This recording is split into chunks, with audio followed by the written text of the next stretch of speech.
bonsoir à tous les résidents, à Christian Almur qui nous fait l'honneur d'être avec nous. Pour rappeler un peu le principe, donc Marine Freliguer, Michel Jacquet, avec le Shadok, nous avons coécrit un programme de résidence qui s'appelle Hyperface. Nous avons lancé un appel à projets et dans ce cadre-là, 6 projets ont été sélectionnés. Les porteurs sont ici. Ils ont déjà présenté publiquement un petit peu des bases par rapport à ce qui les animait dans le cadre de leur recherche. Et nous avons tenu, dans le cadre de cette résidence sur pratiquement 3 semaines, à convier différents invités. Le premier invité qui était avec nous, c'est Christian Almur, qui va se présenter. Ce qui nous intéressait, c'était de converser avec lui, d'amener sa spécificité qui est l'UX design auprès de résidents artistes designers, et puis de voir un petit peu qu'est-ce qui allait sortir de ces échanges. Voilà, donc il y a 2 jours de travail qui se sont écoulés. Et nous proposons ces formats de manière régulière. Donc à partir de vendredi, samedi, nous avons invité Fabien Zocco, qui est un artiste plutôt du champ de l'art média, qui viendra avec nous également. Et samedi soir, on fera une conversation également à ses côtés. Puis la semaine prochaine, on fera une séance aussi de type workshop avec Ben Auguet, qui est lui spécialiste des narrations nouveaux médias. Je passe la parole à Christian. On peut démarrer. On peut peut-être juste préciser que, comme on l'a dit plusieurs fois, ce sont des conversations, donc n'hésitez pas justement à entrer en conversation et puis à questionner, à donner vos remarques, vos observations, vos points de vue, etc., puisque le but, c'est de converser. Donc, s'il n'y a qu'un côté de l'auditoire et du groupe qui parle, voilà, ce serait dommage. Donc n'hésitez pas, absolument pas à poser des questions. Même les personnes invisibles. On a beaucoup de personnes invisibles qui restent sur les chaises. On doit remercier à les autres.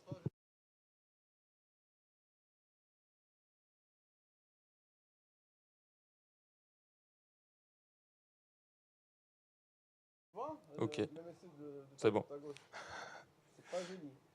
Merci.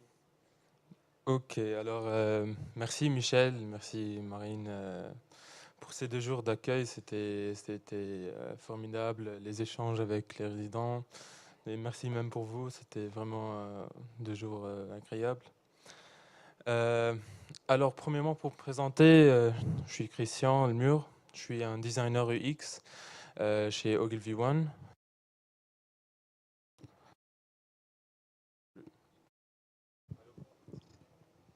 Tu es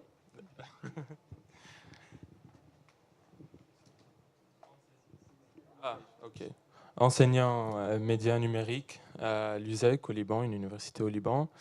Et je suis en freelance, je travaille en freelance en UX et UI entre la France et Beyrouth et le Moyen-Orient. Aujourd'hui, on a décidé de parler un peu de l'UX, introduire le concept d'expérience utilisateur aux résidents, aux artistes et aux designers même qui ne sont pas peut-être au courant du numérique, de toutes ces nouveautés et toutes ces inventions dans ce domaine-là. Donc, en gros, l'UX, qu'on appelle User Experience ou expérience utilisateur, c'est en fait c'est la manière de communication entre ces 2 médiums qui sont l'utilisateur et l'environnement. Ce sont 2 environnements eux-mêmes, l'environnement où on a cet utilisateur-là et l'environnement qui est un espace virtuel, un espace, un écran en fait, c'est un espace bidimensionnel. Donc cette communication-là, elle se passe à travers ce qu'on appelle l'affordance ou la potentialité. C'est l'un des termes ou des concepts les plus ce sont l'un des concepts on a commencé avec, en fait, l'UX avec ce qu'on appelle l'affordance. C'est, comme c'est écrit ici, c'est une situation où les caractéristiques et les sensoriels d'un objet, ça implique premièrement sur tout ce qui est tous les objets physiques. Donc, c'est en fait c'est les caractéristiques sensorielles, c'est le design de l'objet ou sa taille et tout ça qui nous donne un peu comment dire, donc qui nous implique sa fonctionnalité et comment on peut l'utiliser. On a essayé d'intégrer ça dans l'UX pour en fait essayer de faciliter cette communication entre cet espace virtuel qui se communique à travers des nombres binaires, les binaires et toute cette communication qui apparaît peut-être un peu loin de notre communication, de notre méthode de communication. Et c'est pour cela qu'on a essayé de créer quelque chose qui est beaucoup plus humain pour que ça soit beaucoup plus facile à nous, pour qu'on puisse gérer, pour qu'on puisse travailler, naviguer et exercer notre tâche de chaque jour, car comme on a commencé déjà, cette révolution numérique s'est bien intégrée dans notre vie. Je reviens, en fait, je commence par cet exemple-là. C'est une tasse de thé, donc tout le monde connaît la tasse de thé, tout le monde la connaît très bien. Bien sûr, on peut... Bon, voici un verre en glace. Disons que je veux boire du thé. Je peux sûrement utiliser la tasse du thé, mais je peux aussi utiliser ce glace. Il n'y a personne qui peut... c'est possible, mais du coup, l'expérience d'utiliser un glace en verre va être beaucoup plus difficile qu'utiliser un tasse de thé. On est arrivé à ce moment-là à travers cette création d'expérience, cette étude d'expérience, à travers les expérimentations, plusieurs expérimentations, plusieurs essais, afin d'arriver à cette invention qui nous a mené à ça.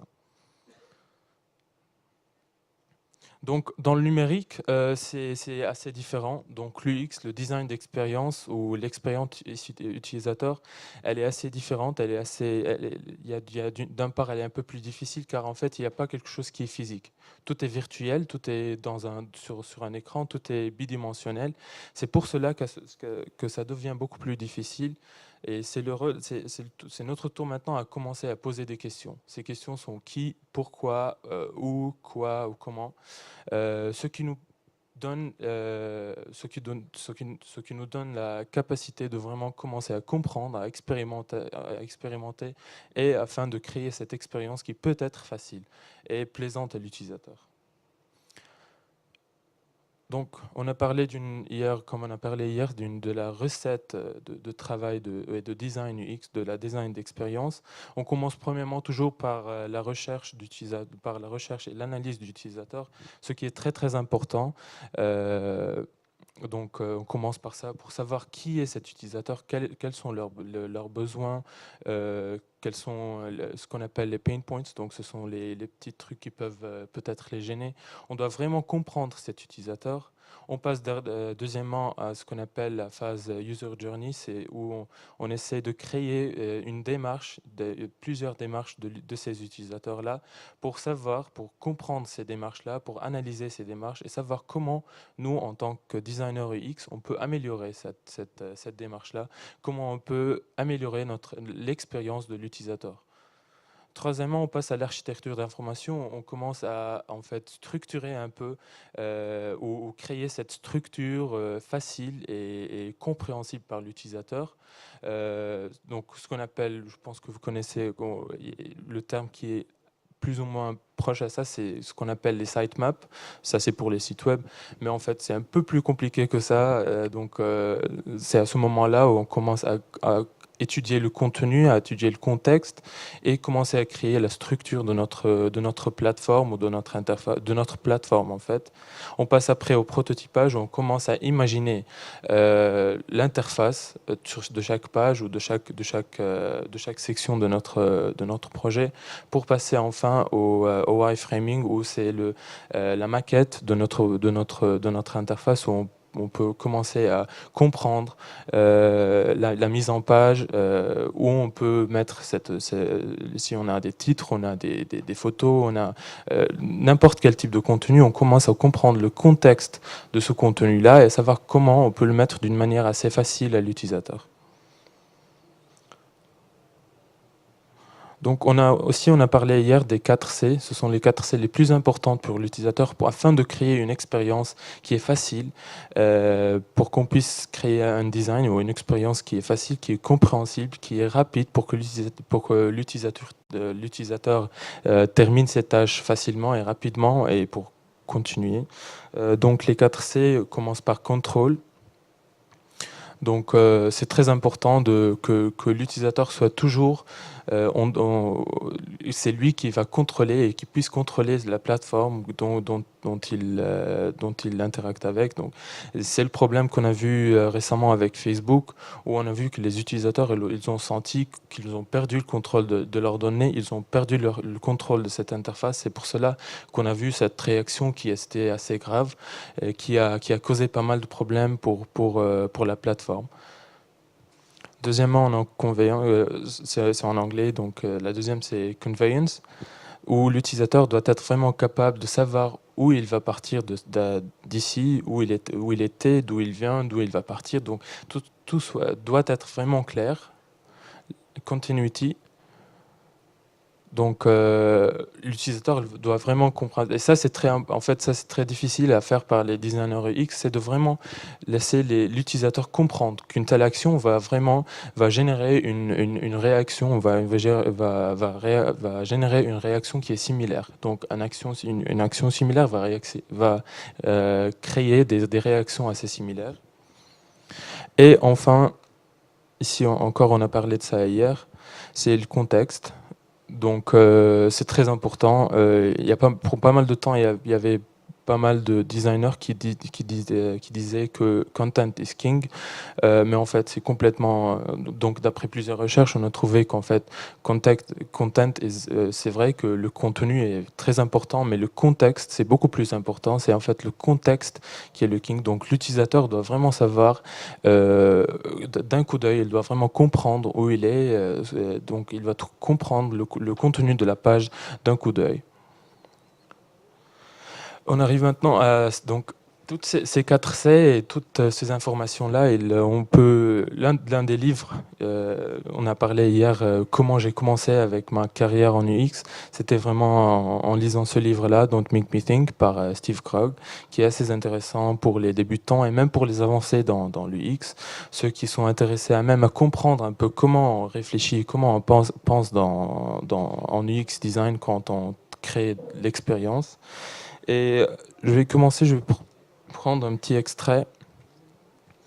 Donc, on a parlé de ça hier aussi. Je vais lire ça en anglais. Donc, much of our web use is motivated by the desire to save time. As a result, web users tend to act like sharks. They have to keep moving or they'll die. Donc, quand j'ai lu cet extrait-là de Don't Make Me Think, ça m'a vraiment. J'ai posé plein de questions. Donc, pourquoi l'utilisateur il est comme ça? Pourquoi l'utilisateur il travaille comme des sharks? Pourquoi ils doivent toujours bouger, sinon ils vont mourir. C'était vraiment, j'ai posé plein de questions. Pour répondre à ça, je vais retourner un peu comme on a fait aussi hier. Donc je vais retourner un peu à l'année 2007, quand Steve Jobs a lancé l'iPhone 2G. Je trouve que c'est l'un des inventions qui a vraiment créé la nouvelle ou la révolution numérique qui est ou la révolution numérique moderne. On va voir ça. Donc, j'aimerais bien que vous regardez la réaction des gens quand Steve Jobs il présente l'iPhone. Il présente des fonctionnalités que pour nous, aujourd'hui, ce sont des fonctionnalités banales qu'on connaît déjà, qui sont bien intégrées. On est bien habitué à ça. Mais c'est en 2007, c'est donc depuis à peu près 10 années. J'aimerais bien qu'on puisse vraiment voir la réaction des gens quand il a présenté ça. Alors, il n'y a pas de son.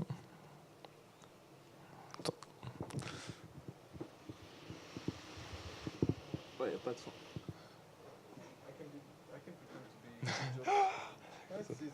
I have an iPhone also in my hand. No problem. No. I can do lip synchronization also. I'm used to that. It's cool.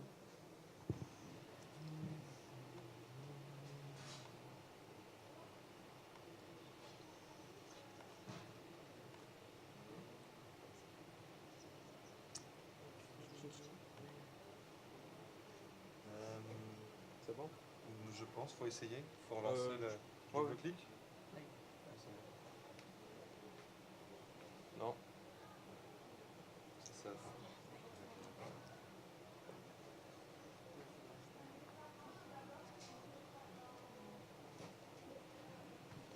Si c'est pour nous, on peut débrancher et l'écouter sur l'ordi. Hein. Si c'est pour Internet. C'est vrai, hein, ça. Bon, je pense que non, ça va être un peu...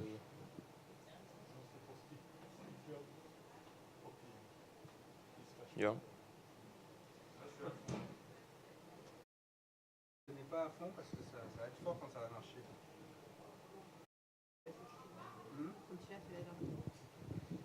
Oui, exactement là. Non, mais on peut le mettre avec le son dedans. Ouais, je sais pas, on peut essayer. Les micros pas loin de l'écouteur d'ordi. Non, mais Ouais, on va faire ça. Allez, on va faire ça. Sinon, Attends. Tu mets un peu le micro vers là. I want to get home. I push the home button right here, Attends. and I'm home. Ouais. On se débrouille. Comme ça. Attends.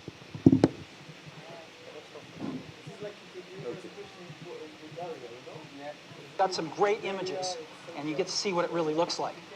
So I've got a camera here so you can see what I'm doing with my finger for a few seconds. And let me go ahead and get that picture within picture up. I'm going to go ahead and just push the sleep wake button. There we go, right there. And to unlock the phone, I just take my finger and slide it across. All right, you want to see that again? Go to sleep. We wanted something that you couldn't do by accident in your pocket, and just slide it across, boom. And this is the home screen of iPhone right here. And so if I want to get in the iPod, I just go down that lower right-hand corner and push this icon right here, and boom, I'm in the iPod. I want to get home, I push the home button right here, and I'm home. Back in the iPod, I'm back in the iPod. Now here I am, you can see 5 buttons across the bottom, playlists, artists, songs, videos, and more. I'm in artists right now. Well, how do I scroll through my list of artists? How do I do this? I just take my finger and I scroll. That's it.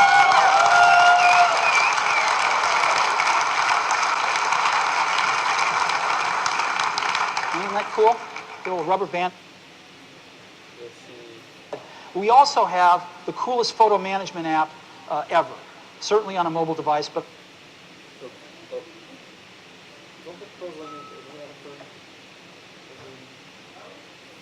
we also have the coolest photo management app ever. Certainly on a mobile device, but I think maybe ever. And so here's our photos. I'm going to go into our photo library, and this is our library. And again, I can just scroll through photos here with my finger. Pretty cool. Let me go to photo album. I'll pick Italy, and I just let's start at the top. And to go through pictures, I just swipe them. I can just swipe through my photo library. Oh, there's one that's landscape. I can just turn my device and take a look at it. Pretty cool, huh? Boom. Right? So I can even swipe when I'm in landscape here. You know? Isn't this awesome? The other thing I can do is I can take any of these pictures and I can make them bigger. And so let me go ahead and get the camera back up. Yeah, there it is right there. I can just take my fingers and we call it the pinch. I can bring them closer together or move them further apart to make it bigger or smaller. And so I can just move them further apart and stretch the image. Cool. And move it around. That cool? C'est bon. Ok, donc comme on a vu ici dans la vidéo, ça c'était en 2007, donc c'était pas très très longtemps. On a vu que comment ces méthodes d'interaction avec notre téléphone mobile, qui sont le scrolling, le pinching et le swiping, qui sont des méthodes d'interaction, ce qu'on appelle gestures maintenant. Donc que ce sont des méthodes d'interaction qui sont normales, tout le monde les connaît. En 2007, c'était quelque chose d'hyper nouveau, hyper futuristique pour tout le monde. Donc ça fait pas longtemps.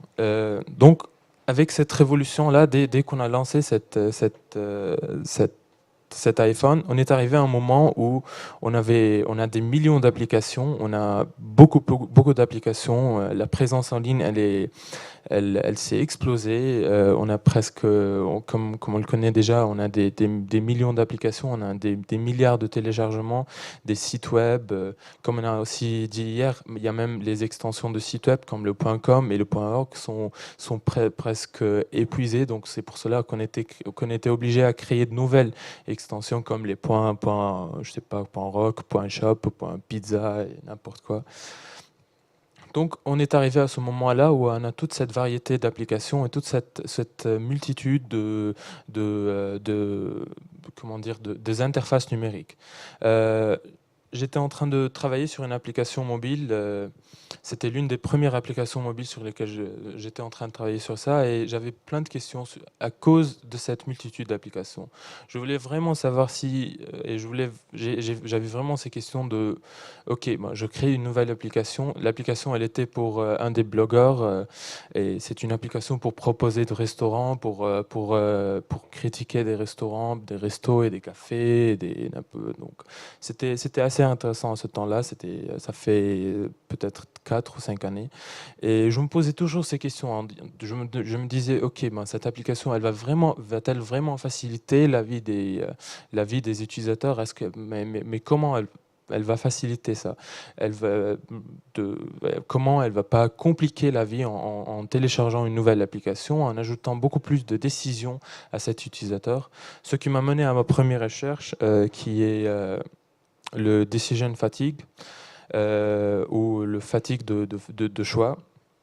Donc, c'est un terme qui est créé par un psychologue qui s'appelle Roy Baumeister, qui, d'après sa recherche, a trouvé qu'on fait à peu près 35 000 décisions par jour, ce qui est énorme. Donc, on arrive à un moment où on devient passif au lieu d'actif, donc notre décision devient beaucoup plus rapide, on prend les décisions d'une manière beaucoup plus rapide au lieu que au lieu du matin, quand on vient de se réveiller, on a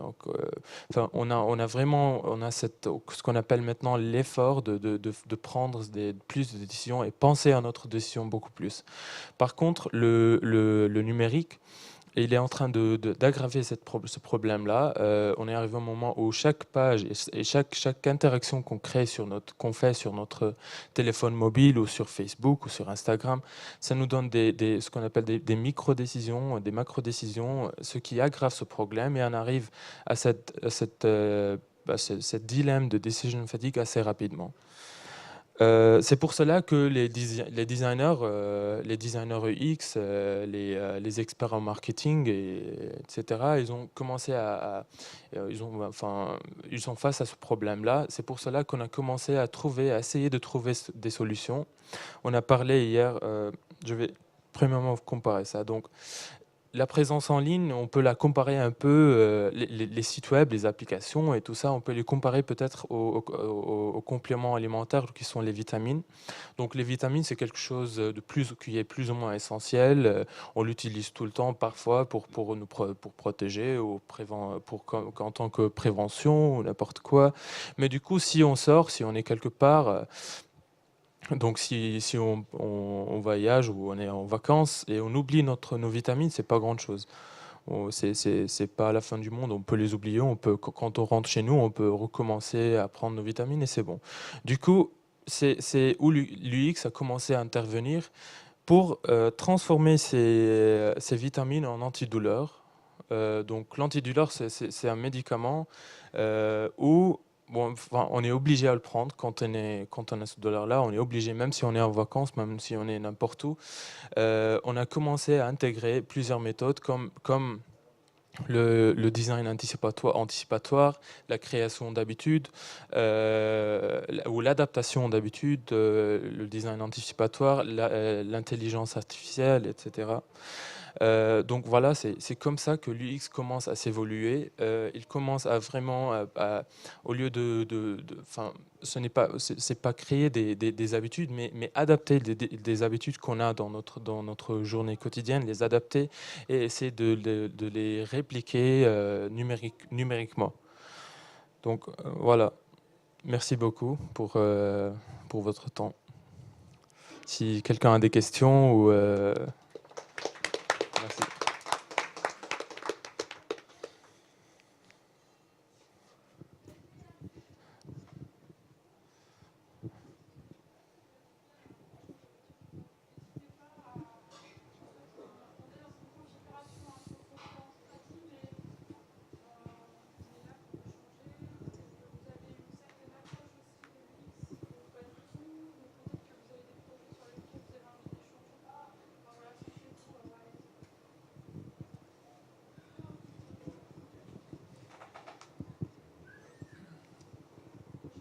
Alors, pardon.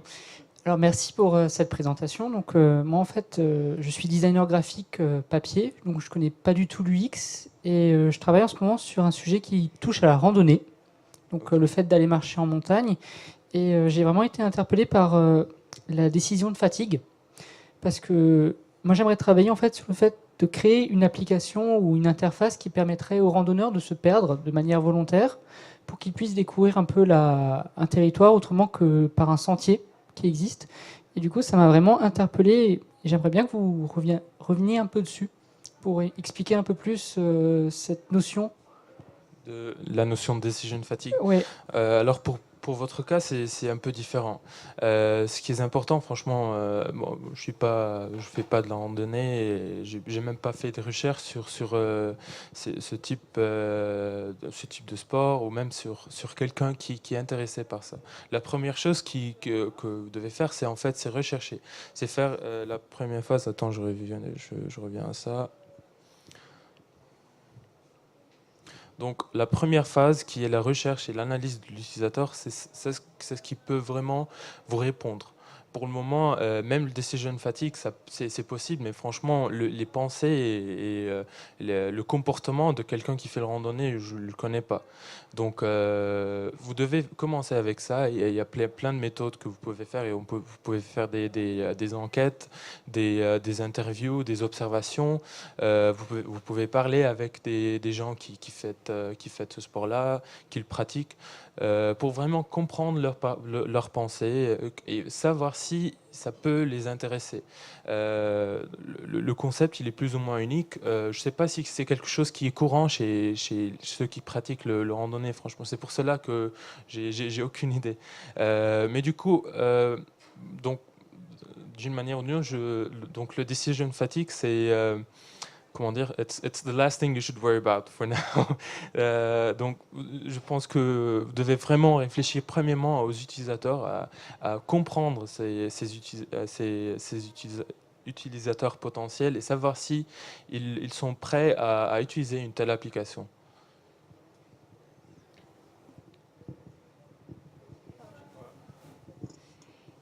Du coup, je voulais intervenir puisque la question posée m'intéresse énormément. Avec cette notion de se perdre, on pense aux situationnistes, Guy Debord, où oui, il faut se perdre pour apprendre, pour connaître. Et du coup, je me demande effectivement si l'expérience utilisateur poussée à son maximum permet de ne jamais se perdre, c'est-à-dire d'entrer dans un tel confort pour l'utilisateur que on ne peut rien faire qui pourrait paraître inconfortable au départ, comme la perdition, enfin se perdre en montagne, mais qui en fait est vraiment une vraie expérience. Et comment on fait ?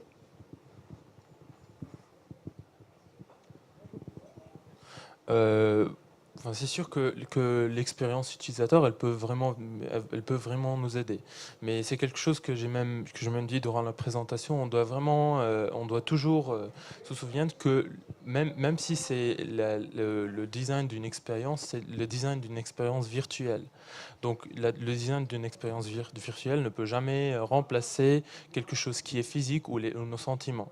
Ce qu'on fait en tant qu'UX, c'est s'adapter et étudier les sentiments et les émotions de l'utilisateur et essayer de travailler avec ces émotions et à les utiliser pour le bien de notre produit. Mais du coup, on ne peut pas changer. Bien sûr, c'est possible de changer, mais une émotion comme celui-là, quand il y a, comment dire, quand quelqu'un il est peur, je pense qu'il y a un peu de peur, un peu de panique, un peu d'adrénaline qui joue là. Donc, avec tout ça, je doute franchement que l'UX peut changer grand chose. Moi, je te poserais bien une question, du coup, sur cette question de se perdre avec un smartphone. Parce qu'il y a quelque chose qui me semble assez paradoxal, parce qu'il n'y a pas besoin pour se perdre, il n'y a besoin de rien. Et le smartphone, il va plutôt servir à se retrouver qu'à se perdre, quelque part, non? Donc c'est se perdre avec une espèce de garde-fou qui fait qu'on ne peut pas complètement se perdre.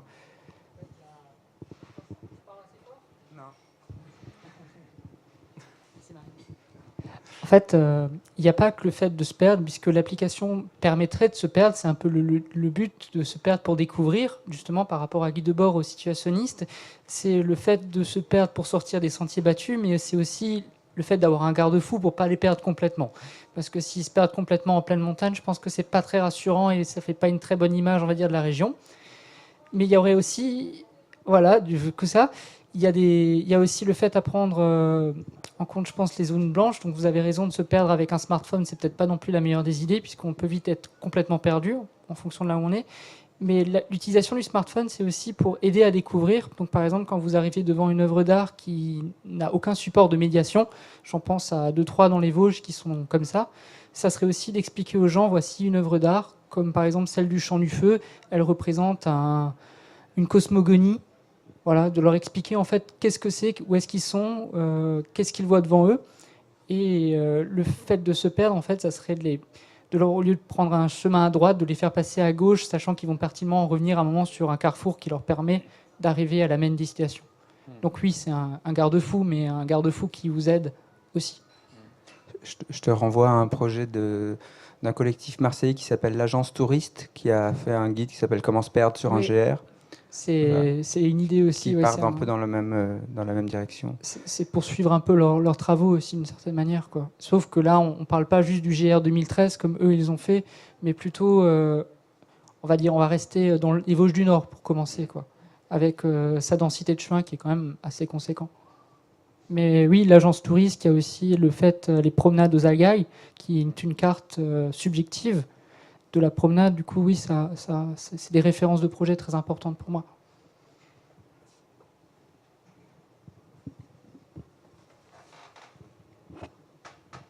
Alors, on peut peut-être expliquer que justement, là, on vient de comprendre en fait que la méthodologie de l'UX design peut s'appliquer à un projet qui n'est pas forcément un projet numérique. Donc, tu nous as montré en fait que on pouvait tout à fait l'appliquer à quelques types de projets que ce soit, et que c'était une méthode qui permettait justement d'appréhender avant tout l'expérience. Donc c'est un point et un terme qui nous a beaucoup interrogé et dont on a beaucoup débattu et qui a amené en fait une observation justement dans différents champs, donc dans l'art, dans le numérique, dans la science, de ce que pouvait être ce terme, et on s'est aperçu que finalement c'était un terme qui pouvait avoir différentes définitions en quelque sorte, et surtout différents niveaux de comment on pourrait dire de compréhension et de ce qu'il peut y avoir derrière. Donc la part éthique a été un moment très important, puisque c'est un peu, on tourne un peu autour de tout ça. Et on a pu voir, notamment avec un projet dont Brigitte peut nous dire deux mots, qu'il pouvait être en fait une façon, voilà, d'aborder un des projets qu'on développe dans cette résidence, et de voir comment on pouvait entrer dans tout un cheminement. Donc Brigitte, tu peux peut-être nous expliquer ce qui a été appliqué en quelque sorte, et comment tu as pu un peu développer justement le début de ton projet avec cette méthode. Moi, je voulais d'abord revenir sur la recette que tu proposes, et je voulais la comparer à la démarche scientifique de recherche. Donc, je voulais introduire par ce sujet-là. Donc, en général, quand on a une idée, on formule d'abord une question. Ensuite, on regarde ce qui se passe déjà en lisant des publications. Donc, je pense que je te rejoins sur certains sujets. Ensuite, on formule une hypothèse. Et cette hypothèse est assez floue sur vraiment ce qu'on veut obtenir. Mais cette hypothèse aussi comporte plusieurs expériences à faire, parce qu'on veut aborder un sujet par différents angles pour qualifier, consolider notre hypothèse et pour pouvoir tirer des conclusions assez solides. Pour cela, l'expérience, elle est utilisée, mais elle est aussi utilisée par une collaboration d'idées. J'en reviendrai sur ce sujet un peu plus tard. Et donc, l'élaboration d'un protocole expérimental. Et c'est là que, pour moi, l'expérimentation est peut-être différente de tous ceux qui sont présents. Et cette mise en œuvre, et ensuite le recul pour les données, le protocole et cette analyse-là, jusqu'à la communication des résultats qui se fait qu'à la fin, quand vraiment on a obtenu un résultat et une conclusion. Mais tout cet itinéraire que je viens de déterminer, il y a des allers-retours constants. Donc même si on a déterminé un premier protocole, on va peut-être finalement revoir notre protocole en fonction des résultats qu'on a obtenus. Et donc là, je voulais juste prendre un exemple qui est complètement peut-être en dehors du champ d'aujourd'hui, mais sûrement que tout le monde a déjà entendu parler de la polymérase chain reaction, donc de l'amplification de l'ADN. Pour cette expérience-là, il y a un objectif final, c'est le gène. Je veux voir s'il est augmenté ou s'il n'est pas augmenté dans ma condition, dans mon hypothèse. Donc, moi, ce que je mets en place, c'est vraiment une expérience avec un contrôle positif, négatif et des contrôles internes pour vraiment être sûr de mon résultat et de mon analyse. Donc, je pense que cette démarche-là, elle existe aussi dans ton protocole. Et donc, pour ensuite revenir sur le test de l'hypothèse. L'hypothèse, ensuite, tu peux très bien te retrouver avec une très bonne expérience, un résultat, mais qui ne correspond pas à ton hypothèse. Donc comment, je pense que tu pourrais peut-être répondre après, si tu as mis en place toute ton expérience UX, est-ce qu'à un moment, tu n'arrives pas à la conclusion que tu avais prévue? Et ensuite, ce que j'ai remarqué, donc toute la démarche de mon projet, c'est que la collaboration, pour moi, c'était le plus important, parce que c'est là que je faisais une autre expérience, l'expérience de l'humain et des points de vue différents qui étaient encore sans protocole. Et c'est là que je te rejoins sur il faut savoir l'utilisateur, qu'est-ce qu'il va faire de cette expérience-là. Et différents observateurs, différents points de vue, cette individualité m'a permis aussi de faire un nouveau projet et surtout d'obtenir des points de vue différents et de ne pas rester dans le mainstream. Et c'est ce qui était innovant. Donc peut-être la critique à cette démarche du user design, c'est est-ce qu'on n'exclut pas les individualités? Et mon projet, c'est justement de travailler sur ces individualités. C'est de faire des expériences, pour l'instant des expériences collaboratives, de travailler avec des étudiants de collège, lycée, et qui puissent exprimer leur point de vue sur une situation, qui se mettent dans la situation de chercheurs, C'est-à-dire, moi, j'ai un point de vue, je veux l'exprimer, et pas être juste dans le sens, je suis une éponge, j'absorbe l'enseignement qu'on me donne, mais moi, j'ai envie de le restituer d'une manière comme je l'ai compris. Peut-être la façon dont moi je l'ai compris, c'est peut-être une autre façon que ce qu'on attendait de moi. Et je trouve que c'est cette richesse-là, et par toute la discussion d'aujourd'hui, on va essayer de mettre en place une plateforme qui va être user design, donc qui va essayer d'expliquer ce que fait l'utilisateur en réalité, mais aussi d'essayer d'utiliser son individualité et d'analyser son individualité et de comprendre son individualité et comment elle peut être créatrice de nouveaux savoirs. Est-ce que tu peux préciser l'environnement et l'interaction que tu souhaites par rapport à cet environnement? Donc moi, l'environnement, c'est donc utiliser la réalité virtuelle, de faire des parcours de jour de ton expérience journalière dans différents pays et de partager ses points de vue et justement de voir par une scénarisation non linéaire, un peu jeu, de découvrir d'autres scénarios et d'autres démarches et te confronter aussi à peut-être une logique qui n'est pas la tienne. Donc on peut préciser que l'environnement, c'est un film. Un film. Un film en interactif à 360 degrés. Qui t'immerge. Donc l'important, c'est l'immersion pour t'emmener quelque part ailleurs et te faire réagir par rapport à cet environnement. Le découvrir par toi-même en faisant tes propres chemins et tes propres choix.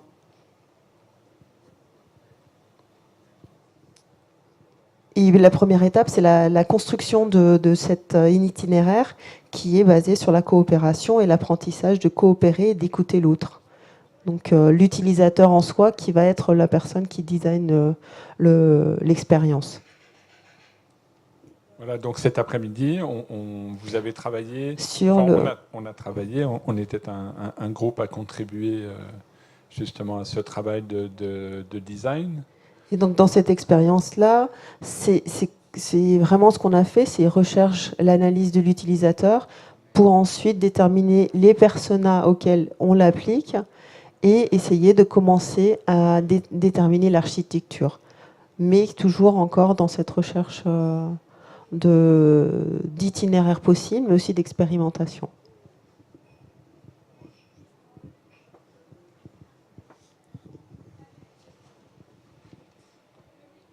Donc, ouais, il y a plein de choses à répondre. Okay. Donc, pour le premier point, on a parlé de la différence entre l'approche scientifique et l'approche numérique pour analyser et même la notion d'expérience. Donc, je pense qu'au début, c'est plus ou moins similaire. Donc, quand on a un protocole en science et on a quelque chose, un problème à résoudre, c'est la même chose quand on est au numérique. On travaille, et c'est pour cela en fait qu'on commence par la recherche et l'analyse d'utilisateurs. On a déjà le problème qui est dans le business ou qui est avec le client avec lequel on est en train de travailler, ou même si c'est notre projet nous-mêmes. Et du coup, la deuxième chose qu'on va trouver, c'est le problème chez l'utilisateur lui-même.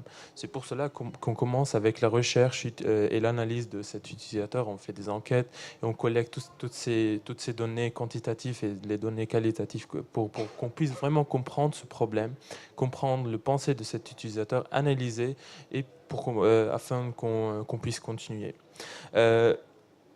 Je pense que la partie où ça commence à changer entre la science et le numérique, c'est ça, c'est la notion d'expérience et la notion d'expérimentation.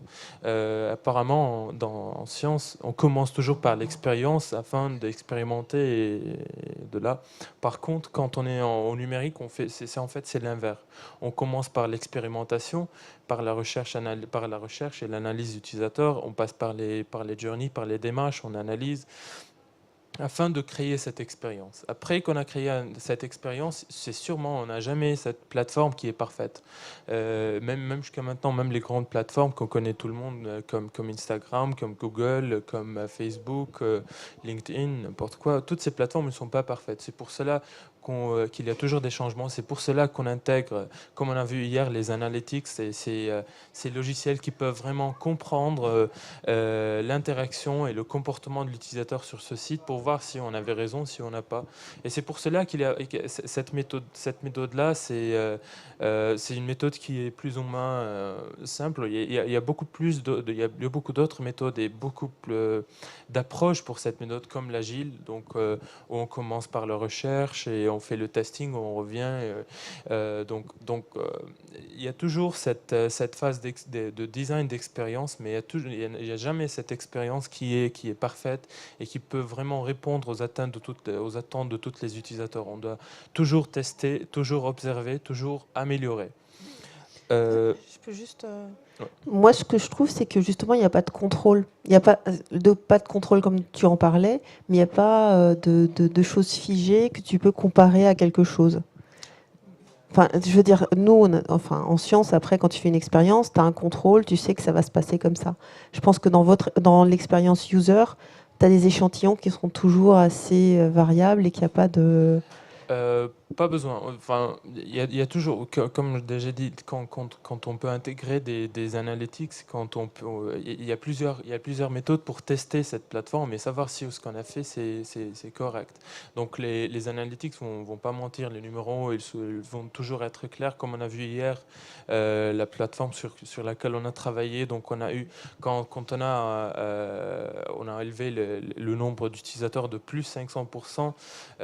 Donc évidemment ce qu'on a fait, donc ce qu'on a fait, c'est correct. Mais sûrement, il y a toujours quelque chose à améliorer, il y a toujours quelque chose à changer. Comme je vous ai présenté hier, donc la plateforme où on a eu ce changement. Ces utilisateurs-là, on a changé seulement le contenu, on a travaillé seulement sur le contenu, on n'a même pas touché l'interaction, le design d'interaction, on n'a même pas touché l'expérience. C'était seulement les changements de contenu et de savoir comment créer un contenu et le contexte d'une manière simple à l'utilisateur. Donc, premièrement, on a les analytiques pour tester et pour observer. Bien sûr, on a aussi d'autres méthodes. On peut créer des tests utilisateurs, où on peut travailler avec des vrais utilisateurs, des humains physiques, étudier leur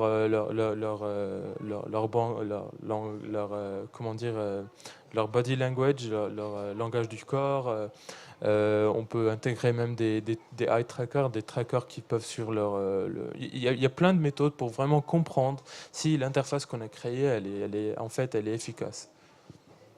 J'espère que j'ai répondu.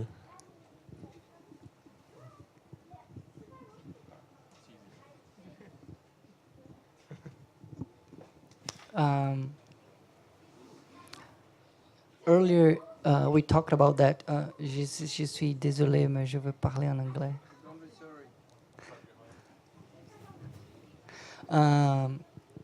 We talked just a little bit of that earlier. I just want you to, explore more, which is the cultural difference. Well, first of all, how you take the diversity in your cultural background and put into your experience as a UX designer, and when the cultural component can be a relevant thing in your work, when the user is not just a little box in the framework, and there is like cultural nuance that can be important, or even like when you're doing something that will take place in different countries, different cultures. Just talk a little bit more about that and how you see that difference. Bon, si quelqu'un veut traduire, vraiment.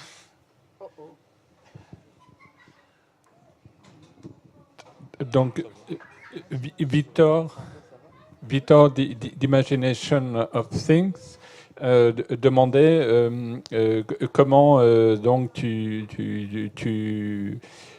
analysais des aspects donc qui sont peut-être moins lisibles dans les analyses qu'il peut y avoir à partir de la navigation, des aspects culturels, des aspects, j'imagine, plus sociaux, qui, quand on connaît le travail d'Imagination of Things, sont importants et qui ne sont pas qu'un élément dans un cadre d'une page ou d'une application Internet. Donc, c'est évident qu'il y a plusieurs cas où notre background culturel et tout, ça peut affecter notre travail. Mais du coup, un designer X, c'est bien connu dans le domaine, dans l'industrie, qu'un bon designer X, c'est le designer en fait, je ne crée pas ma propre expérience, je crée l'expérience de plusieurs utilisateurs. Chaque utilisateur a des préférences culturelles, il vient de quelque part, il a passé par certaines expériences. Un bon designer X, c'est le designer qui peut se mettre à la place de ces designers. C'est très important de vraiment travailler sur ça. Donc, par exemple, moi, si il y a peut-être mes préférences, ce sont mes préférences à moi-même. Peut-être la majorité des utilisateurs de cette plateforme que je vais créer, et peut-être eux, ils veulent autre chose. Donc, je peux pas me baser sur moi-même sur mes cultures, sur mes habitudes. Je dois vraiment comprendre, et c'est pour cela que cette partie de recherche et l'analyse d'utilisateurs, c'est une partie qui est très très importante. Même quand je travaille avec mes étudiants à l'université, on prend le plus de temps sur cette partie, à travailler sur les enquêtes, à comprendre et à analyser cet utilisateur, ses pensées, ses préférences. C'est très important de ne pas prendre nos préférences nous-mêmes en tant que designer UX comme les normes ou comme la base de créer cette plateforme. Justement, Monique et Victor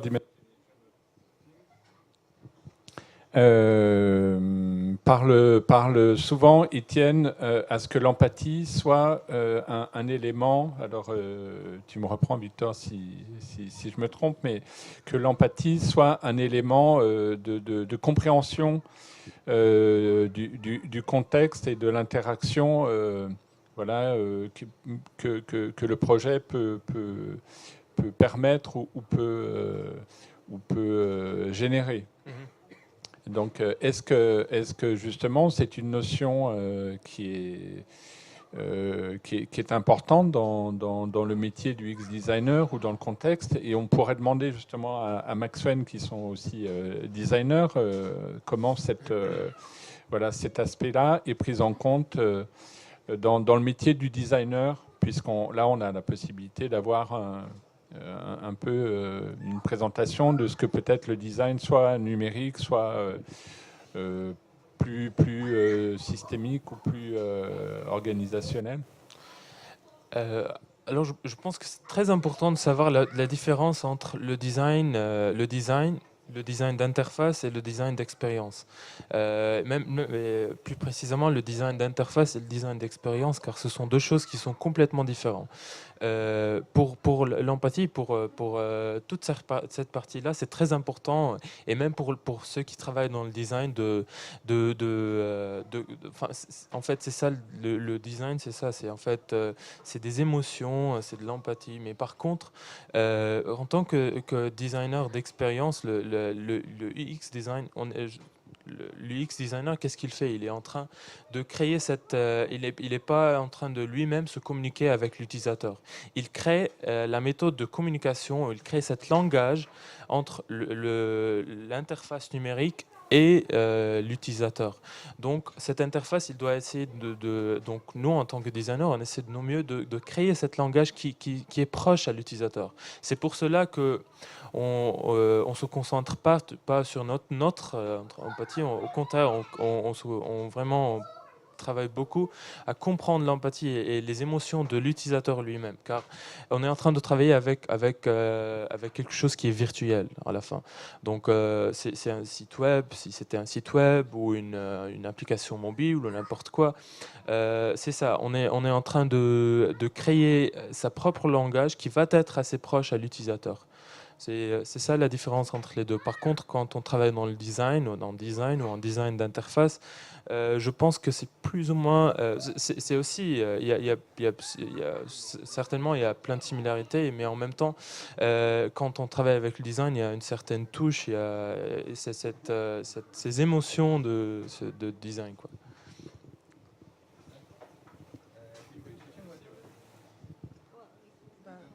J'avais juste encore une question qui revient dans ce que disait Victor. C'est comment tu disais que tu te mettais à la place du designer. Le designer doit se mettre à la place de l'utilisateur pour faire tout le processus. Mais l'individualité, comment? Parce que là, tu cherches quand même quelque chose qui est général, et l'individualité, la culturalité, enfin la multiculturalité, ce qui était un peu la question également, comment tu peux la mettre en œuvre et voir la différence. La complexité aussi. Ouais. Alors, c'est pour cela qu'il y a ce concept ou ce terme d'affordance ou de potentialité. Le design d'expérience, c'est pas vraiment... on est à la fin, c'est vrai on essaie de créer une expérience individuelle pour chaque personne, mais tout le monde se connaît que c'est impossible de créer une plateforme dédiée pour chaque individu. Il y a ce qu'on appelle en anglais, franchement, je ne sais pas comment on l'appelle en français, c'est behavioral patterns. Donc il y a des patterns, des scénarios. Comment? De comportement? Oui, les comportements, mais c'est les patterns du comportement. Les schémas de comportement. Les schémas peut-être qui peuvent être semblables entre une majorité d'utilisateurs. Mais en tout cas, je reviens. Donc, quand on parle d'affordance, quand je reviens à l'exemple de la tasse de thé, c'est une tasse de thé et tout le monde l'utilise de la même manière. C'est presque la même chose quand on parle avec l'UX, bien sûr. Comme j'ai montré hier des exemples où on peut intégrer de la personnalisation, c'est quelque chose qui se fait à travers l'intelligence artificielle avec un peu plus de data, mais en gros, on est face à un espace virtuel qui doit être... L'individualité est plus ou moins importante, mais on ne peut pas vraiment créer des interfaces pour chaque individu. On doit vraiment essayer de trouver ces schémas qui peuvent s'appliquer à la majorité des utilisateurs. Du coup, pour répondre un petit peu à la question de Michel, mais également faire le lien entre ce qui vient d'être dit par Brigitte et Christian, je trouve que dans le domaine du design, il y a vraiment de très multiples manières de faire et de procéder. Et non seulement, on sait bien que le design, et à l'intérieur, il y a énormément de sous-disciplines. C'est un peu défini de la sorte. Mais ce qui m'intéressait dans le rebondissement, c'est cette question de la subjectivité. Et on sait que cette subjectivité, elle se construit par l'altérité. Et donc, du coup, il faudrait absolument cultiver cette altérité dans les projets de design au sens large.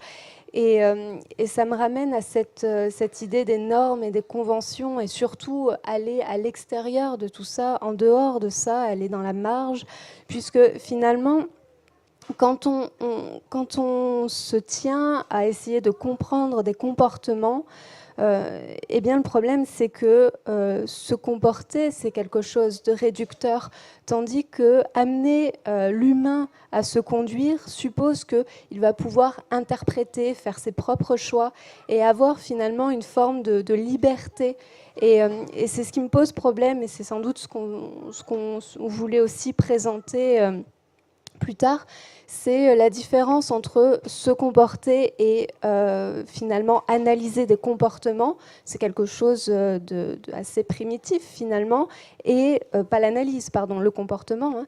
Et ensuite, cette idée de essayons plutôt de nous conduire par nous-mêmes, faire nos propres choix. Et donc, peut-être que toi, tu veux ajouter. Non, mais vas-y, continue. Et en fait, c'est ce qu'on va vous présenter, mais... Non, juste répondre. Ouais. Ok. Alors, je reviens à l'exemple de cette tasse de thé. Donc, on sait très bien que tout le monde on peut boire du thé avec ça. Pardon. Avec ça. Donc il y a rien on est libre à choisir un verre pour boire du thé, mais du coup ça va être beaucoup plus difficile pour nous. C'est pour cela qu'on a cette option et que tout le monde est habitué à boire du thé en utilisant cette tasse là, qui est beaucoup plus le design il est créé d'une manière où ça facilite cette procédure de boire du thé. C'est la même chose avec l'UX. Donc, je n'ai pas en train de recréer l'expérience, je ne suis pas en train de limiter les options de l'utilisateur. Comme j'ai dit, c'est très important. La première règle de l'UX, les 4C, c'est le contrôle. C'est de laisser le contrôle libre à l'utilisateur lui-même. Mais du coup, en tant qu'expérience utilisateur, comme on a parlé hier, c'est seulement de faciliter, comme cet exemple-là.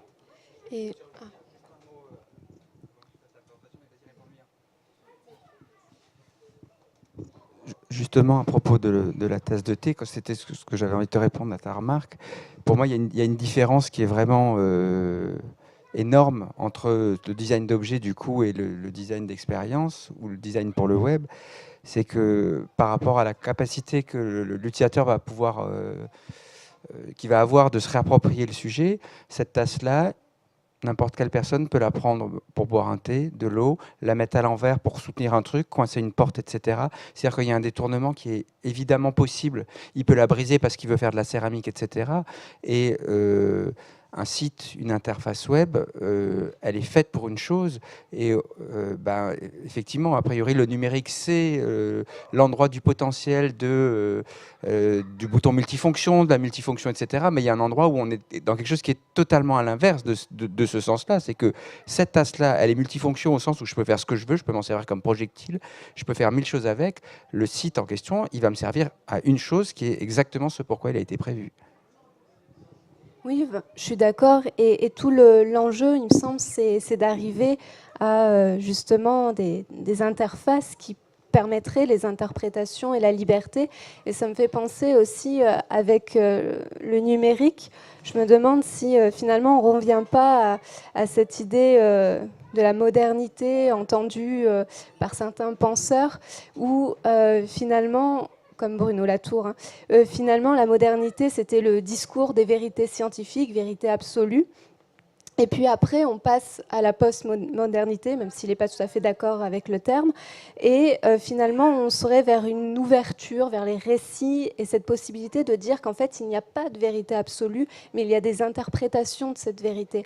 Et finalement, comment on peut, par le numérique, avec le numérique, revenir à ça, puisque dans notre quotidien, on avait déjà réussi cette passation du multiple, de l'individualité pris en compte. Et ce serait dommage que par le numérique, on revienne un peu en arrière. Ouais, moi, du coup, je voudrais revenir sur une citation que tu avais... Enfin, tu ne l'as pas énoncée comme une citation. Tu as dit la forme suit la fonction, form follows function, de Louis Sullivan. Moi, j'ai un problème par rapport au schéma que tu as proposé.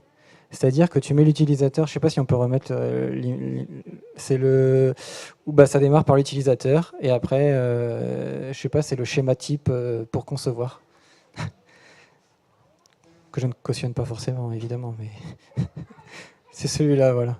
Moi, je me pose une question, c'est que là, clairement, la forme est soustraite à la fonction finale, qui est une fonction définie par une étude comme le fait le marketing, par les habitudes, etc., mais n'est pas posée fondamentalement, alors que quand on est designer, on pose forcément la question de la forme. Quand on suit ce truc-là, forcément, on va arriver, oui, ça va peut-être concerner une personne plus âgée, un jeune, etc., mais le site, la structure, et c'est exactement ce qu'on a dit, va rester toujours le même. et on ne va pas repenser en fait les modèles. Donc est-ce qu'il ne faudrait pas avoir également dans ce schéma, ne pas avoir recherche et analyse utilisateur en premier plan, mais avoir également et forme, parce que finalement, la question de la forme, même d'expérimenter le programme en lui-même et de voir quel potentiel il peut avoir. Et peut-être que ça va être plus inventif, peut-être qu'on va se rendre compte aussi des failles. Tu as parlé de Facebook et tous les problèmes. Bah oui, peut-être parce que les modèles actuels, ils ne sont pas cohérents et on peut pas suivre ça et garder comme support à la fin ce qui existe actuellement. Donc voilà, c'est juste une petite question, mais où est la question de la forme, de la formalisation, de la technique surtout dans ce schéma-là? Est-ce que c'est pas un rôle du designer que de s'intéresser à ça? Je sais pas. C'est pas forcément de l'objet, hein. Pardon, c'est pas forcément de l'objet là, c'est de tout en fait. Can I ask another? Oh, you already have 2 questions. No, it's okay. Just let me answer. Donc, par rapport à ce qu'on a parlé, c'est sûr que quand on a un tasse de thé, on peut faire ce qu'on veut. On peut le casser, on peut le dessiner, mais en fait, c'est ça, c'est un objet physique. Quand on travaille avec le virtuel, on ne peut pas faire ça. Mais en même temps, la tasse du thé, elle était pas, on n'a pas créé cette tasse de thé, on n'a pas le développé pour qu'on le casse. On l'a créé pour boire du thé. Bien sûr. Alors. Donc c'est pas la question du virtuel, c'est la question déjà d'un endroit d'un objet précis du virtuel. C'est pas la question du, c'est pas la... Oui, je pense pas que ce soit la question du virtuel. Là, c'est effectivement c'est le fait que ce soit un site web avec une fonction précise qui fait que ça bloque. Parce que sur un outil virtuel quelconque, il peut être aussi détourné. Un langage de programmation peut servir à faire 1000 choses. Bon, c'est ça. Vous parlez d'un seul site web, mais le web, ce qu'on appelle le World Wide Web, on a des millions et des milliards de fonctionnalités, des fonctions qu'on peut faire. On ne peut pas vraiment intégrer 5 ou 6 fonctions pour un seul bouton, logiquement parlant. Et c'est la même chose. C'est pour cela que c'est virtuel. Si c'était quelque chose de physique, peut-être ça serait possible, mais bon, on est dans le virtuel, on est dans quelque chose qui est des binaires, des numéros binaires, donc on n'a pas cette possibilité. Par contre, c'est sûr, quand on est face à une tasse de thé, on peut faire ce qu'on veut. Mais le but principal de cette tasse de thé, ce n'est pas de la casser et de créer de la peinture ou des sculptures. C'est en fait de boire du thé. Oui, mais elle contient tout ça. C'est un potentiel qu'elle contient qui la constitue aussi. Toutes ces utilisations possibles, plus toutes celles auxquelles on n'a pas pensé, ça la constitue, ça la fait tasse de thé. Même si 99% des gens ne font que boire du thé dedans, ce qui la constitue en tant qu'objet, c'est aussi tout le reste et toutes ces choses à inventer, c'est-à-dire toutes les possibilités qu'on a d'interagir. Et là, pour moi, on commence à pouvoir parler d'expérience, effectivement, un objet, parce qu'on est dans quelque chose qui est totalement ouvert et dans lequel l'individu va pouvoir interagir en tant qu'individu et pas en tant que consommateur ou utilisateur prédéfini. Par rapport à cette histoire de tasse de thé, il y a une anecdote qui me vient à l'esprit.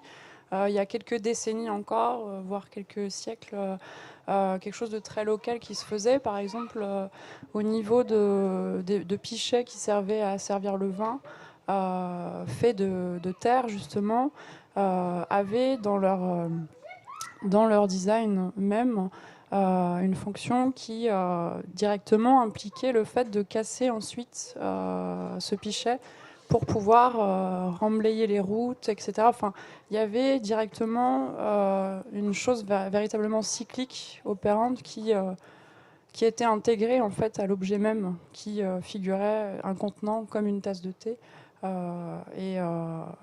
Aujourd'hui, on a largement oublié tout ça, mais voilà, c'était pour ouvrir un petit peu par rapport à cette notion de tasse de thé qui pourrait uniquement servir à boire du thé. Voilà. Can I say something super quick? It's just going back to the cultural thing. You said something that I just want to share. Maybe another way of dealing with it. Of course, I totally agree that there is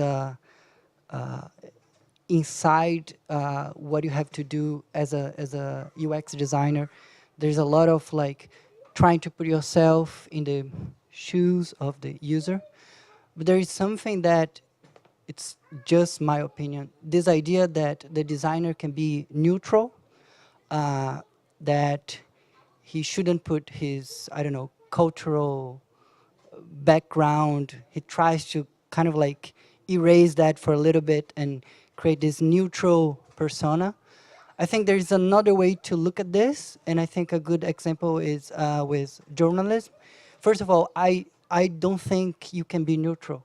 I think you can pretend. I think you can try your best to create some kind of empathy with the other, but this idea of erasing, kind of like creating this empty persona that is the designer, I think it's not possible. And I think a good example is just think about a newspaper.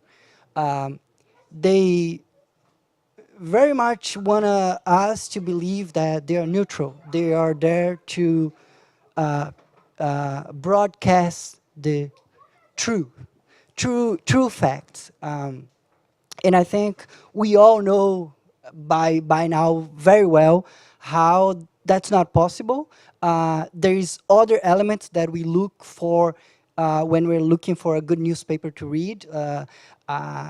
The curation, the kind of filter, the editorial, how they manage to put together two different opinions, and so on. And I think maybe there's a little bit of that we should also think as designers as well. I think this idea of the neutral designer, I don't think it's possible. All our cultural and politics, if you are aware or not, it's there. So maybe it's better to be aware. I also have to continue. I mean, this is obvious. Everything that's created by man, and especially in the humanity, not in human, how you call this, humanities, right? Yeah. In English, especially. Spécialement dans les sciences humanitaires, pas dans les sciences exactes. C'est clair que nous sommes tous, we're all subject to our own subjectivities. So there's no such thing as a utopia to believe in. I don't believe in objectivity. I think objectivity is total bullshit. Only mathematics and science. But other than that, I think in humanitarian, in press, in writing, since I also worked as a journalist, I can surely say that objectivity, total bullshit. We're all subject to our own subjectivities, clearly, that I can confirm. I don't believe in objectivity. I think it's an utopia.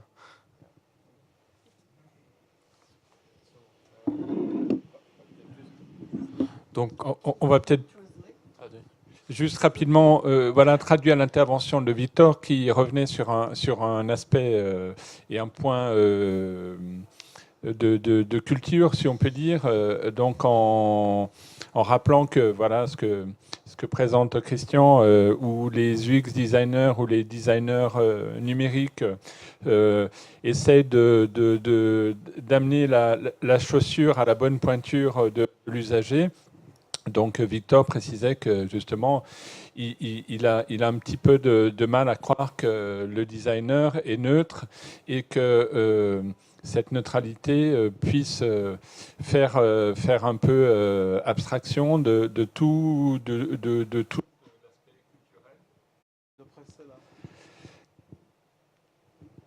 et que justement je ne sais pas comment traduire, mais ces éléments culturels de chaque usager, pour ne pas dire chaque personne, chaque identité, est très importante pour lui. Donc ensuite, il prenait l'exemple du journaliste. Voilà, et en parlant justement d'un élément dont on parle, enfin d'un fait dont on parle beaucoup en ce moment, qui est la véracité de l'information, et que là aussi, voilà, il a du mal, à croire qu'on puisse faire abstraction de tous les aspects culturels et qu'on puisse les éliminer comme ça. C'est tout à fait correct. Donc, même en tant que designer UX, premièrement, j'en reviens toujours à le point, on doit vraiment savoir la différence entre même un designer numérique et un designer UX, car même le résultat de leur travail est peut-être complètement différent. Pour les designers UX, comme on était en train déjà, aujourd'hui je travaillais avec Brigitte sur le workshop, le Discovery Workshop, le workshop de découverte, et c'était bien évident que les résultats étaient les données étaient subjectives. Et c'est ce qu'on a dit. C'est impossible, on ne peut pas s'échapper de ça, mais du coup, ce qu'on peut faire, c'est travailler en équipe, avoir plusieurs points de vue, et c'est pour cela qu'on a dit qu'on peut travailler, on a besoin d'être en groupe, on a besoin d'un minimum de 4 ou 5 personnes pour qu'on puisse vraiment avoir des résultats qui sont des résultats solides, pour avoir des résultats objectifs, pour qu'on puisse, couvrir tous les points de vue ou toutes les opinions et le comportement de l'utilisateur. C'est sûr qu'un seul designer X, c'est très difficile qu'il puisse faire ça, qu'il soit objectif, mais on essaie de non mieux de faire ça à travers tout cet effort qu'on met sur la recherche et l'analyse d'utilisateurs pour qu'on puisse essayer de couvrir ça. Ça, c'est pour le point de neutralité et c'est bon. Je reviens à Julien pour la tasse. Alors, quand on parle, c'est vraiment, pour moi, je trouve ça très très intéressant à débattre. Moi, je trouve, pour toi, tu trouves que c'est quoi qui nous laisse vraiment cette liberté de casser la tasse de thé ou l'utiliser de n'importe quelle manière? Il y a vraiment cette caractéristique de physicalité qui n'est pas disponible sur un site web. Donc c'est cette physicalité-là qui nous permet de le casser, de l'utiliser comme on veut. Mais du coup, quand on est face à un site web, je reviens que c'est quelque chose qui est virtuel. Donc, quand on crée quand on crée ce but de ce produit-là, on n'a pas vraiment, on peut intégrer plusieurs méthodes pour qu'on puisse l'utiliser de plusieurs manières. Mais bon, on est dans le virtuel, on peut pas vraiment livrer ce produit. Mais comme quand si on voit une photo d'une tasse de thé, comme maintenant, si je mets une photo, on peut pas vraiment le casser, on peut pas l'utiliser pour n'importe quoi. La première chose que nous, en tant qu'être humain, on pense, c'est ok, la tasse du thé, on l'utilise pour boire du thé. Mais on peut pas, je doute qu'il y a vraiment quelqu'un qui quand il voit une photo d'un tasse de thé, il réfléchit à le casser ou à le transformer à une pièce d'art. Bon, c'est le caractère, c'est le seul caractère, je pense, qui est différent entre ces deux exemples. Moi, Pardon, on entend ? Ouais. Je suis un petit peu d'accord avec ce que tu dis, mais en même temps, je peux pas me résoudre à me dire que c'est parce que c'est virtuel, alors du coup, ça ne peut avoir qu'une seule et même direction. Mais justement, si tu veux, le programme, il peut être ouvert, il n'est pas forcément cloisonné, il peut pas forcément cacher, il peut ouvrir. Voilà, c'est pour cela qu'il y a plusieurs logiciels qu'on appelle open source, où on est libre à faire ce qu'on veut, à changer, à manipuler, à tout. Mais en même temps, on prend toujours l'exemple d'une tasse de thé. Si je prends l'exemple d'un ordi ou je prends l'exemple d'une chaise, bon, enfin, il n'y a pas grand chose que je suis vraiment limité. L'usage, il est vraiment limité. Et c'est la même chose dans le monde virtuel. Il y a des plateformes où on est libre, ou ce qu'on appelle, comme j'ai dit, open source, où il y a vraiment même d'autres sites, même comme Facebook, où il n'y a pas vraiment l'individualité, elle est là. Car tout le contenu est créé par l'utilisateur lui-même. C'est lui-même qui choisit ce qu'il veut voir, ce qu'il veut. Maintenant, je ne prends pas Facebook comme un exemple ultime de liberté. C'est bien évident. mais je veux juste comparer les deux. Donc,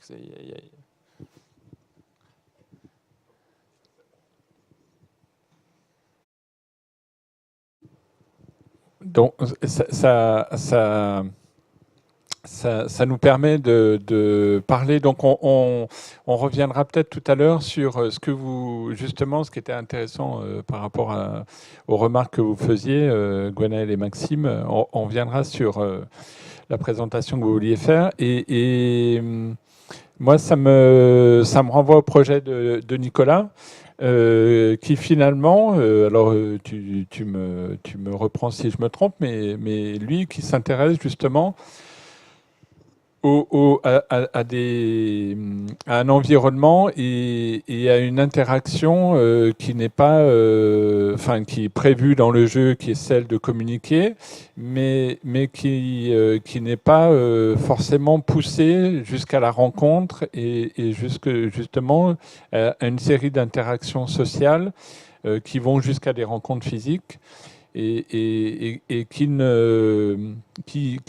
ouvre vers d'autres possibles. Est-ce que tu veux nous expliquer un petit peu justement sur cette ouverture dont on parle, qui n'était pas prévue initialement de cette manière-là, du fait de se rencontrer Oui, alors je pense justement que l'expérience des utilisateurs est extrêmement individuelle et unique à chacun.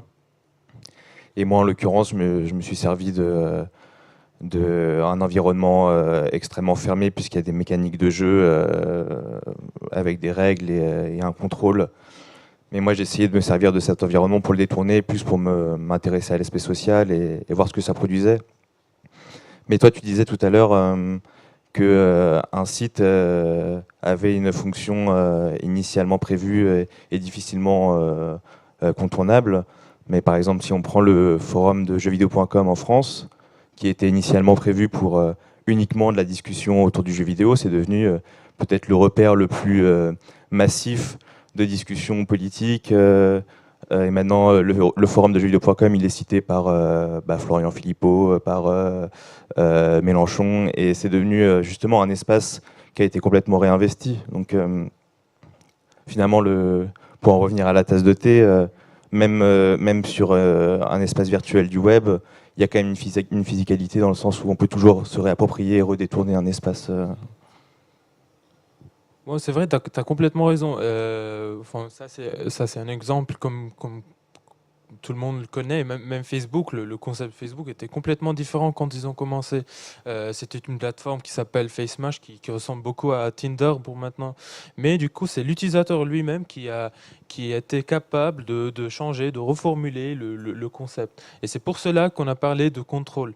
Quand on parle de contrôle, ce n'est pas une contrôle artificiel, mais c'est vraiment la liberté, donner la liberté à l'utilisateur d'interagir et d'utiliser cette plateforme de la manière comme il veut, quoi. C'est pour cela qu'on voit des forums comme celui-là. Il y a plein d'exemples comme ce forum-là où les sites web, il avait un but spécifique. On a commencé avec un but spécifique, mais avec le temps, on l'a changé. Mais ce qui se passe dans le business, c'est que, puisque c'est du business, quoi, donc à la fin, on était obligé de changer de direction. On est, comment on dit en anglais, go with the flow. Donc c'est ce qu'on fait. C'est ce qui se passe en fait dans le business et dans le numérique. Par rapport à ce go with the flow, à un moment donné, récemment, ça fait déjà, je pense, bien 3 ans, il me semble que c'était autour de 2015, Facebook avait commencé à adopter le système qui sortait du simple j'aime, avec ce système de emoji un peu plus complexe, on va dire. Et j'ai le souvenir à l'époque, quand j'utilisais encore la plateforme, qu'il y avait eu tout un relan de questionnement vis-à-vis de ça. Beaucoup de gens s'interrogeaient en se disant mais est-ce que nos émotions sont limitées à cette palette bien définie? Ça rejoint totalement les discussions qu'on a eues les derniers jours.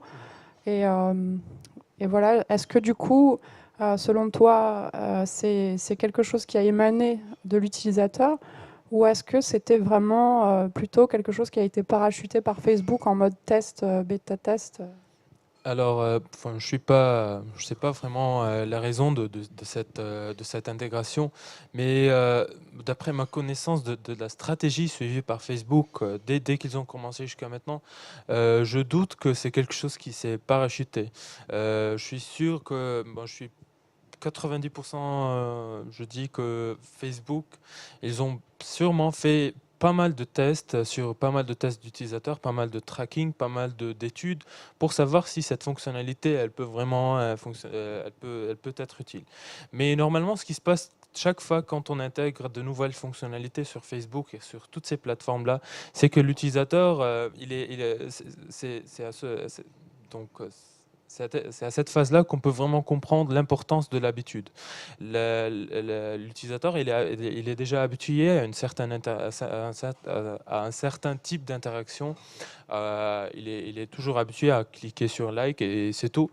Du coup, quand on introduit cette nouvelle fonction d'interaction, ces nouvelles méthodes d'interaction, c'est quelque chose de nouveau pour l'utilisateur. C'est quelque chose qui peut, donc même dans nos journées, dans nos jours quotidiens, quand on est habitué à quelque chose et il y a quelque chose qui nous oblige à changer cette habitude, ça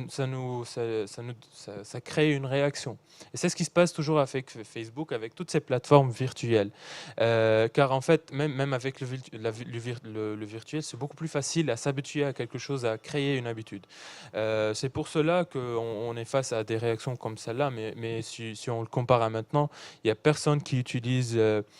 sûrement, il y a plein de gens qui utilisent le bouton like, mais en même temps, il y a une grande majorité d'utilisateurs qui préfèrent les émotions. Vous pensez quoi justement de cette réflexion sur ce que l'usager peut amener et peut entraîner comme développement? En fait, à contrario, moi, je ne sais pas si vous connaissez la plateforme Hello. Hello. Ouais. Et eux, ils ont eu le contraire, en fait. C'est-à-dire qu'à la base, ils n'avaient pas ce bouton j'aime. Et la plupart des interactions que devaient faire les internautes par rapport à ce qui était publié, c'était du texte. Okay. Et il y a eu un grand débat justement sur l'introduction de ce bouton j'aime qui était une simplicité et qui voulait pas dire grand-chose en fait.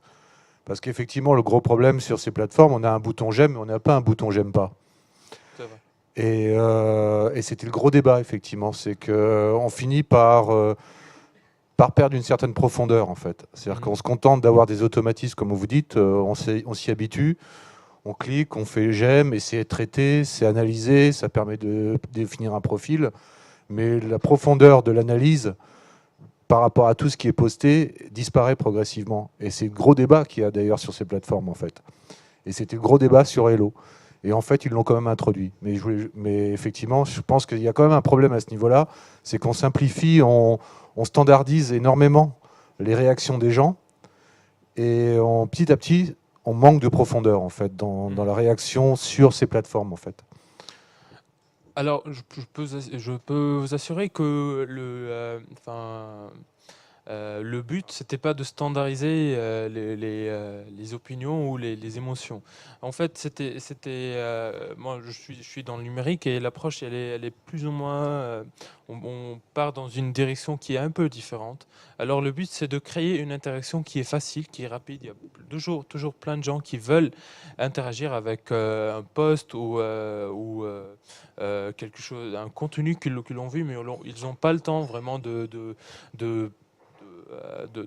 d'écrire tout un commentaire. C'est pour cela que le like peut être une méthode qui est plus ou moins facile afin de prouver qu'on est présent, que nous avons lu ça, nous avons vu. C'est vrai que avec le like seulement, ça peut être c'est un sujet qui même moi je suis pas tout à fait d'accord avec en introduisant seulement le bouton like. Je pense que ça peut être avec, je sais pas, mais peut-être maintenir un esprit plus ou moins positif. Pour moi, je trouve que, ouais, donc je laisse toujours la liberté. Donc, par exemple, même cette option d'émotion, c'est bien intéressant car on est en train d'introduire à l'utilisateur ces options de s'expressionner, mais d'une manière assez rapide, au lieu d'écrire tout un commentaire.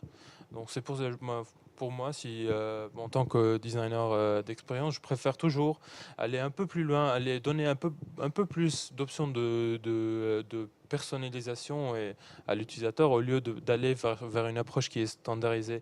Et même ce problème-là de standardisation, c'est quelque chose que même tout le monde dans ce domaine numérique, on est déjà au courant, de ça. Et c'est pour cela qu'on commence à voir toutes ces technologies de personnalisation de plateformes. On essaie non mieux de créer ça à travers les caching, les caches et les cookies et tout ça. On essaie les caches seulement. Donc on essaie vraiment de personnaliser les expériences et créer des expériences individuelles. Mais du coup, comme chaque domaine, le numérique, il est plus ou moins, il est nouveau. Quand on parle qu'il a commencé en 2007, donc ça fait même pas... donc ça fait 11 années et pas plus. On est vraiment dans les, comment dire, les early stages du numérique. Il y a encore beaucoup de fonctionnalités, il y a plein d'inventions, même maintenant comme l'intelligence artificielle qui peut plus ou moins donner ou offrir une expérience personnelle pour chaque individu. Mais du coup, on fait ça pas doucement. Moi, j'avais une remarque sur la fatigue de décision que tu disais et le fait que justement on ait ce bouton like qui facilite la vie. Est-ce qu'on n'a pas fait une erreur à ce moment-là d'introduire ces facilitateurs, de ne pas d'avoir ce bouton like et de ne pas rester dans le texte comme ce qui a été proposé? Est-ce qu'on nous propose pas justement de nous simplifier la vie et de nous abrutir un peu? Si. Exactement, c'est des fonctionnalités comme ça qui peuvent aggraver le decision fatigue. Je suis tout à fait d'accord. Mais du coup, il y a en même temps, il y a toutes on ne doit pas oublier que le numérique, nous sommes face à de nouvelles méthodes d'interaction. Ce sont des nouvelles méthodes qui sont peut-être pas tout à fait correctes, qu'il y a peut-être des choses qu'on peut changer, on peut modifier, on peut améliorer, mais ce sont de nouvelles méthodes. Il y a bien sûr, maintenant il y a les likes. Bon, même avec le like maintenant, avant il y avait quoi? On pouvait pas faire ça. Si on lisait quelque chose dans le magazine, on peut pas taper like Donc c'est juste une méthode de créer un peu plus d'interaction, pour que l'utilisateur soit plus ou moins impliqué dans ce qu'il voit. Mais bien sûr que c'est pour cela que j'ai commencé cette recherche-là. Comment ces plateformes ils sont en train de résoudre et de nous sauvegarder un peu du temps. En fait, c'est le contraire. C'est pour cela que toutes ces nouvelles technologies et comme on a parlé, le design anticipatoire, l'intelligence artificielle, machin. Donc toutes ces technologies-là qui sont assez modernes, on n'est pas vraiment, comme on le voit maintenant, il n'y a pas vraiment ces technologies, elles sont pas vraiment tout à fait disponibles pour tout le monde.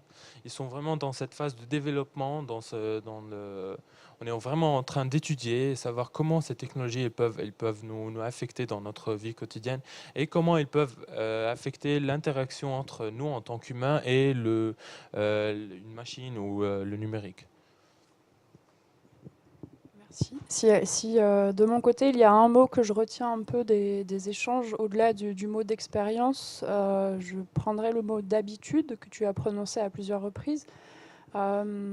Si on part du principe qu'il y a le monde virtuel, les réels qui s'offrent à nous, est-ce que c'est vraiment ce que nous souhaitons que de programmer des habitudes? Est-ce que justement la place du designer n'est pas peut-être d'aller au-delà de ça? Est-ce que dans nos réels, dans nos quotidiens individuels, c'est vraiment l'habitude qu'on recherche? Et du coup, quelle est la responsabilité du concepteur au sens large, artistes, designers, etc., vis-à-vis de ça? Finalement, qui dicte qui prône en fait ces habitudes et est-ce qu'on peut sortir de ça encore aujourd'hui?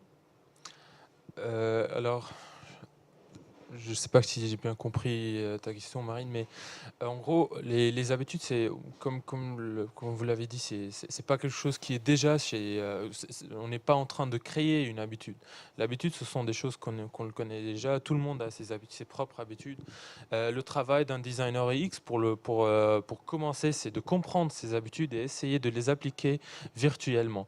Essayer de les utiliser afin de créer une plateforme qui fonctionne bien.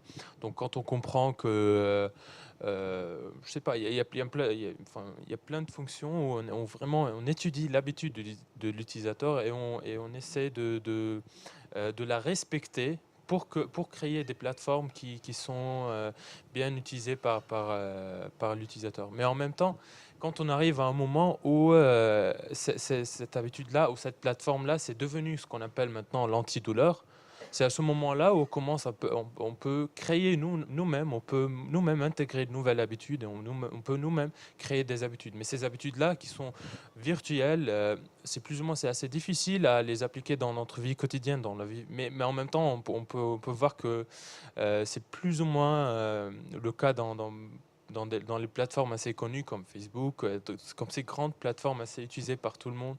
On peut voir leur effet, pas de la partie, je ne parle pas de l'addiction ou l'attachement, je parle même de la méthode d'utiliser et la méthode d'interagir avec les gens. On trouve que ouais, y a parfois où l'habitude créée virtuellement, elle a remplacé notre habitude ou créée dans le monde physique, comme l'interaction, comme la communication entre deux personnes. On sait très bien la majorité des gens, ils préfèrent faire un chat pour cacher leur émotion, pour qu'on puisse cacher notre émotion, pour qu'on puisse prendre le temps de réfléchir à nos réponses beaucoup plus. Donc, ce sont ces fonctionnalités-là et ces options-là qui ont créé, qui ont remplacé, qui ont laissé qui ont donné cette capacité de remplacer une certaine habitude.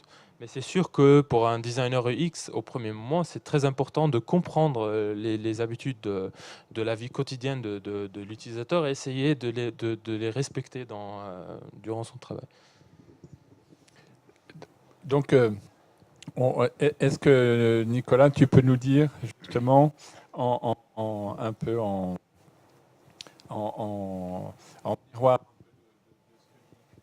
de toi, comment tu sors de cette habitude de jeu, puisque ton projet est autour du jeu.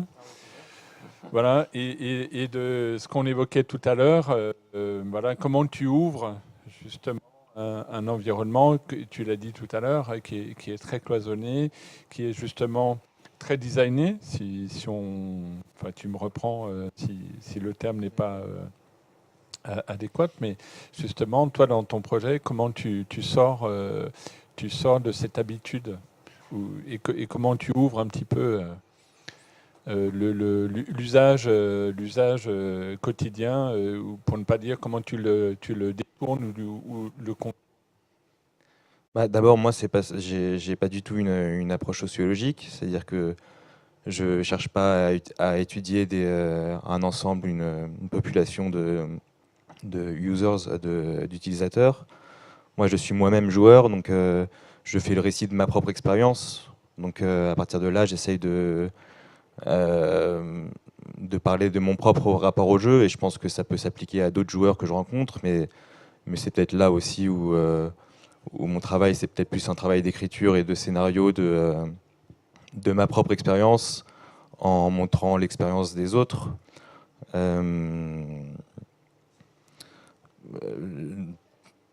Je pense que le jeu est cloisonné, mais comme toute forme d'outil ou d'interface est cloisonnée, après, l'expérience qu'on en fait, elle est toujours individuelle. Et moi, c'est juste que je revendique complètement cette approche individuelle, et que le film ou l'installation ou la performance que je produirai dans le cadre de résidence, ça sera mon expérience, mais peut-être qu'elle pourra soulever des questions qui s'appliquent à d'autres utilisateurs. Voilà. Est-ce que j'ai été clair? Ouais. Donc, juste pour continuer, en fait, c'est exactement ça. Donc, par exemple, dans ton cas, tu t'as pas besoin de faire toute cette démarche de recherche d'utilisateur et d'analyser, car toi-même, tu es un utilisateur. Et ça, c'est et c'est bien évident ici comment on utilise ces habitudes-là, ces habitudes virtuelles pour notre propre intérêt, pour nous-mêmes, afin d'adapter et de créer nos interactions, quoi. Je voulais aussi encore dire quelque chose. Moi, je serais tenté de dire qu'il n'a pas besoin de faire cette démarche-là parce qu'il n'est pas en train de fabriquer un produit. C'est surtout là qu'il y a quelque chose qui bifurque. Effectivement, on peut chercher le commun à l'endroit du jeu, etc., de l'outil, mais là où ça diverge radicalement, il n'est pas en train de faire un produit. Donc cette démarche-là...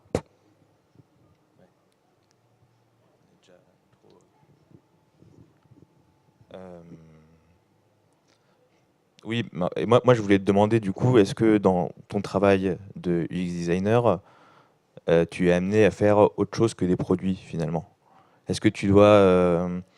est-ce que tu es amené à travailler sur des interfaces qui ne seraient pas des interfaces de site internet de marque ou de... est-ce que tu es amené à faire des choix moraux et éthiques dans le cadre de conception d'interface? Ou est-ce que tu es quand même toujours soumis à la logique de la marque pour laquelle tu travailles? Enfin, c'est sûr, moi, spécifiquement, c'est toujours plus ou moins un débat chez moi, car moi-même, je fais, comme on était en train de parler hier, moi-même, j'ai déjà fait des recherches sur les effets de cette prise de décision et du decision fatigue. J'ai aussi fait une deuxième recherche sur les effets psychologiques de l'usage des smartphones et des réseaux sociaux et tout ça. Donc, évidemment, il y a des moments où les demandes sont éthiquement ou moralement, ils ne sont pas faisables. Mais je trouve que c'est à ce moment où là, on peut vraiment, en tant que designer UX, j'ai cette possibilité de plus ou moins manipuler, ou c'est pas manipuler, mais c'est d'attaquer ces demandes-là qui ne sont pas peut-être tout à fait moralement et éthiquement correctes. Je peux les attaquer d'une manière différente. Comment ? Alors, c'est toujours difficile de donner des exemples comme ça. Bon, Par exemple, tu intègres les logiques du livre, du logiciel libre, de l'open source. Enfin, l'open source, c'est l'un de ces méthodes où c'est l'un de ces médiums où l'éthique et le moral est toujours risqueux. Bon, c'est pour cela qu'il a toujours plein de modération et il y a toujours quelqu'un qui modère et qui regarde et qui vérifie que ce contenu qui est en train d'être téléchargé, il est sain, il est up to the standards.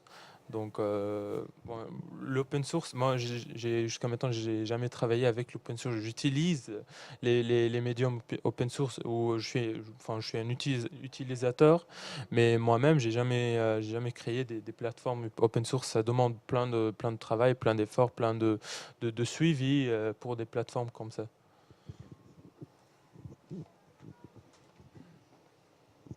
Qu'est-ce que ça donnerait si un UX designer talentueux s'attaquait justement à faciliter l'usage des plateformes open source avec justement tout un développement pour que l'open source puisse être plus friendly, si on peut dire? Enfin, je pense que l'open source, il est déjà friendly enough. J'ai déjà utilisé pas mal de plateformes. Il y a des plateformes qui sont beaucoup plus faciles que des autres. Mais on doit toujours, on ne doit pas oublier, le concept, c'est open source. Le concept, c'est que ça soit vraiment libre, neutre, que ça soit vraiment... neutre, je dirais pas, hein. Tu peux faire une Kalachnikov open source, il n'y a aucun problème. La neutralité, Enfin, on a toute l'ambivalence de l'outil, hein, mais neutre, c'est... Bon, ok, alors on peut dire libre, c'est bon? C'est mieux? Ok. Enfin, l'open source, c'est ça le but, c'est d'avoir le code, le code source et c'est à l'utilisateur lui-même de l'utiliser comme il veut. Et on peut voir il y a plein de scénarios où l'open source était utilisé pour le hacking ou pour pour attaquer quelqu'un, n'importe quoi. Donc voilà, ça dépend de l'utilisateur lui-même. Par contre, pour vous donner un peu d'exemple de comment on peut utiliser l'expérience utilisateur pour couvrir ou protéger ce qui est éthiquement pas correct, on peut prendre par exemple même maintenant ce qui se passe avec tout récemment avec Facebook, avec toute cette dilemme de Cambridge Analytica où Facebook en fait d'après plusieurs investigations, c'était pas Facebook qui a donné, c'est Facebook qui a donné l'accès, mais par rapport à lui, il n'était pas vraiment au courant de ça. Mais voici un exemple où l'expérience utilisateur a mené à créer une confiance entre l'utilisateur et la plateforme. Par contre, la plateforme, elle n'était pas assez fiable, quoi. Oui, ce qui me semble intéressant par rapport à cette question de l'open source. Après, l'open source, on ne peut pas le résumer à une pratique parce qu'effectivement, en laissant un code ouvert, en fait, il y a toutes les utilisations possibles et entre un traitement de texte open source, voilà, et puis, je ne sais pas, mille autres choses, il va y avoir plein de degrés de niveau d'utilisation. Il y a un endroit où l'open source, il me semble être allé relativement dans un sens contraire, il y a un endroit où je le vois aller dans un sens contraire, un autre où il l'accompagne. Par exemple, sur la question du contrôle, l'open source, il te laisse la possibilité de te réapproprier aussi ton outil, c'est-à-dire de te l'auto-designer. Et donc, on est dans un endroit qui est totalement contradictoire, puisque le design et le contrôle que tu vas avoir de ton propre outil, j'entends contrôle dans un sens de maniabilité, tu le délègues pas, mais tu te le réappropries. Donc on est dans une logique qui est, c'est pas du tout un designer qui le fait pour toi, c'est toi qui as la capacité de te le faire. Et après, il y a le deuxième sens du contrôle qui fait qu'avec l'open source, tu peux aller re-rentrer dans le code, donc voir tout ce qui se passe en arrière-fond dans ton programme, et donc avoir ce coup-ci un contrôle dans le sens où tu sais ce qu'il fait, et il n'y a pas d'actions qui peuvent être cachées, pour peu que tu prennes le temps d'aller lire les 800 000 lignes de code de ton programme.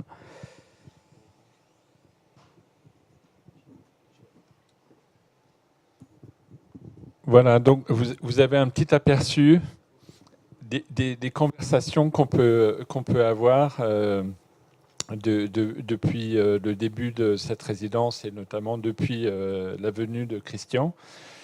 Voilà, vous avez pu comprendre que il y a tout un questionnement qui se pose autour d'une pratique qui est le design d'applications ou de sites web, etc. Et que ça vient un peu percuter, si on peut dire, tout un tas d'actions, de projets artistiques ou de projets de design ou de projets même avec une approche scientifique, comme on l'a évoqué tout à l'heure, et que ce que l'on souhaitait dans cette résidence, c'est justement convoquer des personnes et des projets très différents qui puissent avoir une interrogation sur une terminologie qui est très courante aujourd'hui, comme celle de l'expérience ou de l'expérimentation, et que voilà, en se réunissant, on peut peut-être avoir une ouverture et des points de vue divergents ou convergents, voilà, sur ce qu'on est amené à faire aujourd'hui avec les technologies et cette vaste question du numérique.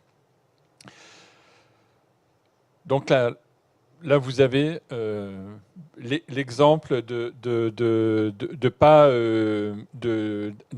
d'un temps justement où on échange beaucoup et on questionne beaucoup les choses, qui permet de projeter, donc pour les porteurs de projets qui sont là, de projeter peut-être un peu différemment. Donc nous n'avions pas vraiment prévu directement de vous montrer des images ou de vous montrer des éléments plus visuels que la conversation qu'on vient d'avoir, mais il y a des choses quand même que certains voilà, ont préparées et souhaitaient montrer. Donc, est-ce que vous souhaitez montrer certaines choses, ce que vous avez préparé, par exemple, Maxime et Gwenaël, et également Nicolas, moi, me paraissait intéressant. Est-ce que... Voilà, est-ce que...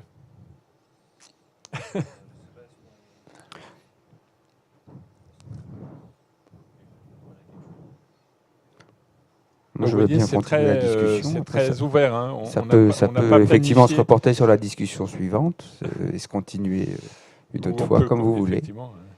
Ouais. Maxwell, vous avez envie de montrer ce que vous aviez, ou plutôt la... Ouais. Ouais.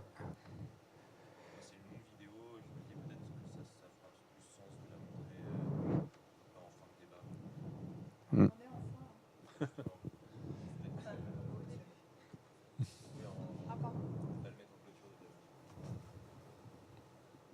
Est-ce que quelqu'un a quelque chose qu'il veut partager? Un contenu, un site web, une chose qu'il avait préparée, qu'il a envie qu'on...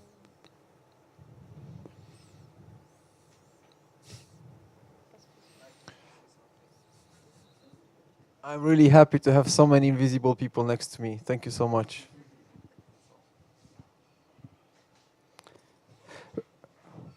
Moi, j'aurais bien aimé entendre un peu chacun s'exprimer sur son rapport à l'expérience, mais on repart sur un tour d'1h30. Donc, je pense qu'il faudra qu'on le fasse une autre fois. En tout cas, voilà, moi, ça reste une question ouverte de vous entendre chacun sur ce que c'est pour vous l'expérience que vous mettez en œuvre à travers votre travail. Pour précision, on dispose encore à peu près d'une vingtaine de minutes si on le souhaite. Il est possible de rester là dans un mode un peu conférence, mais il est aussi possible qu'on soit dans quelque chose de plus informel.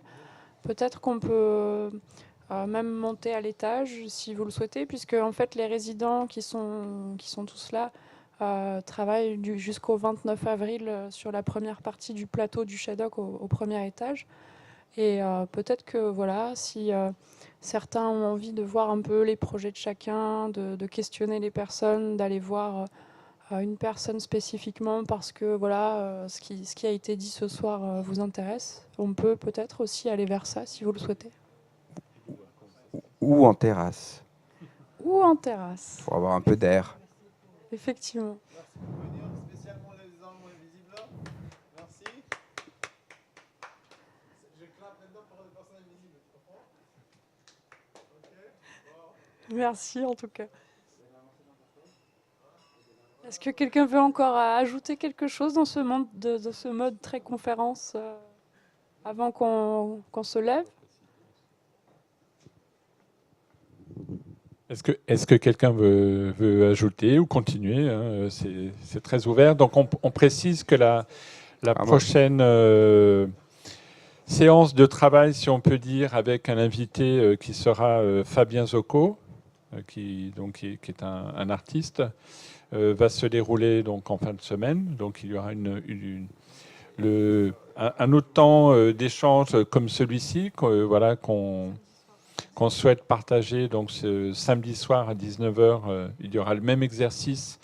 Et on peut préciser que justement, voilà, la conversation se prolonge et rebondit depuis le premier jour, non sans venir, enfin plutôt en ajoutant à chaque fois des questionnements et en ajoutant un petit peu plus d'interrogations. Donc voilà, cette discussion elle a démarré voilà, quand les résidents sont arrivés et bien on a je ne sais pas si on peut dire beaucoup de mal à en sortir, mais en tout cas, voilà, cette conversation, elle dure et elle est vraiment récurrente dans la résidence et elle alimente quand même beaucoup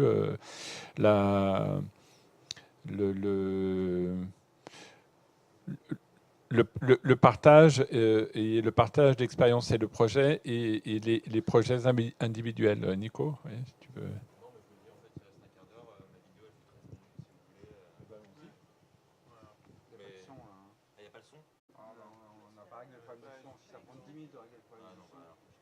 Ok, on en reste.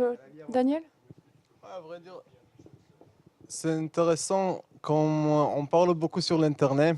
Et c'est intéressant, et je ne suis pas une personne très, très technique, mais c'est intéressant quand si on regarde est-ce que vous connaissez le hétérotopie de Foucault? Écoute-moi, mon Dieu, je dis quelque chose de super intéressant, intellectuel, des choses comme ça. C'est super intellectuel ce que je dis maintenant. Putain, arrête. Ouais, ce que je veux dire est que Foucault a écrit une essai qui a été publié en 1984 et c'est nommé hétérotopie des espaces autrants. Et c'est intéressant, une seule chose, que l'Internet, c'est exactement, le cas de la 6e hétérotopie, comme le bateau, la chose avec le bateau, que c'est un espace qui n'a pas une matérialisation, que c'est un espace qui est partout, mais comme un téléphone, comme une conversation de téléphone. Quand tu es là, c'est un espace qui existe entre 2 personnes, ou 3 personnes, ou 4 personnes, mais c'est un espace qui n'existe pas. Et c'est incroyable comme quelque chose d'invisible, quelque chose qui n'existe pas, qui n'a pas de temps, influence si beaucoup notre vie. C'est une chose qui n'existe pas, à vrai dire, l'Internet. Et c'est incroyable comment on devient si lié avec une chose qui n'a pas la matérialité. C'est tout ce que je veux dire. Il y a beaucoup de travaux depuis quelques années sur la question de la matérialité de l'Internet. Et effectivement, si on reste à la couche d'enfumage massif du cloud et du Wi-Fi et de toutes ces choses-là, effectivement, on peut éventuellement arriver à se convaincre que l'Internet est quelque chose de dématérialisé. Et heureusement ou malheureusement, non, c'est quelque chose d'hyper matérialisé. C'est un rapport à l'énergie et à la matière qui est peut-être ce qui le caractérise en premier, à savoir des kilomètres et des kilomètres de câbles qui passent sous les océans, des data centers qui consomment, etc. C'est hyper matériel. Et il y a eu il y a 2 ans une exposition au ZKM qui s'appelait Global et où on voyait toutes ces choses-là qui étaient données à comprendre aussi et parfois à sentir, parce que voilà, de voir pour la première fois ce que c'est que ce câble de fibre optique qui passe sous l'Atlantique, qui n'est pas du tout énorme, mais à laquelle passent toutes nos informations en permanence. Si je t'envoie un mail et que tu as un Gmail, on va passer là en dessous, par exemple. Donc on va faire un petit aller-retour. Il y a une dimension hypermatérielle. Un des enjeux pour moi de la scène artistique actuelle, c'est de donner à sentir cette matérialité du web justement et de contrer tout ce discours totalement idéologique sur le fait qu'il n'y aurait pas de matérialité au web. Alors pour rebondir sur cette matérialité, j'aimerais vous inviter, si vous le souhaitez, à regarder un travail que je trouve remarquable de Stéphane Degoutin et Gwenola Wagon qui s'appelle World Brain, qui est disponible sur Internet sur la plateforme arte.tv. Donc l'adresse c'est worldbrain.arte.tv. Il y a également une interface qui, je trouve, a été vraiment pensée de manière assez fine vis-à-vis des enjeux de leur projet artistique. Et ils ont fait de l'UX. Et vous allez pouvoir y découvrir ces énormes câbles qui passent sous les mers et qui sont soumis aux attaques des requins. On revient à l'UX avec ces sharks, si tu veux. Et voilà. Oui, World Brain, voilà. Voilà, donc malheureusement, on avait invité ces artistes à participer, mais ils sont extrêmement pris. Ça renvoie aussi à l'humain qui est derrière toute cette matérialité.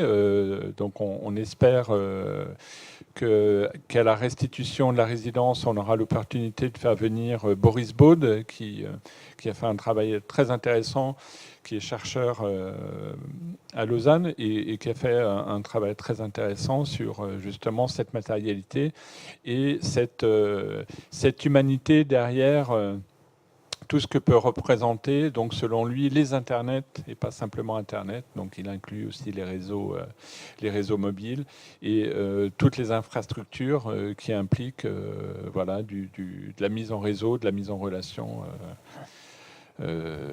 etc. Voilà, passons en terrasse ou en haut, comme vous le souhaitez. Bonne soirée, merci à tous. Et puis restez avec nous si vous le souhaitez, ce sera avec plaisir.